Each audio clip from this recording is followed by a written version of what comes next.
Air ini mengandung bakteri yang cukup tinggi. Air ini nggak ada juga hubungannya dengan bisa nyembuhin kesehatan, nggak ada. Dan tolong jangan sampai terjadi hal-hal yang sirik di sini. Pemerintah tegaskan air Sinhole di 50 kota bukan obat, mengandung bakteri E. coli tinggi.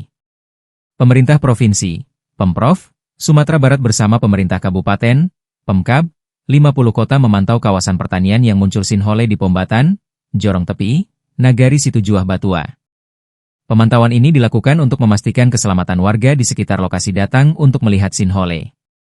Hal ini disampaikan Wakil Gubernur Sumatera Utara Vasco Russeimi yang dikutip dari Tribun Padang, 11 Januari 2026. Ia menegaskan bahwa air yang menggenang dalam lubang tidak disarankan untuk dikonsumsi langsung. Berdasarkan kajian awal dari Badan Geologi dan Pemeriksaan Dinas Kesehatan, Dinkes, Sumatera Barat, kualitas air menunjukkan kandungan bakteri cukup tinggi. Gini, sejauh dari hasil labnya ini, air ini sebenarnya tidak boleh diminum.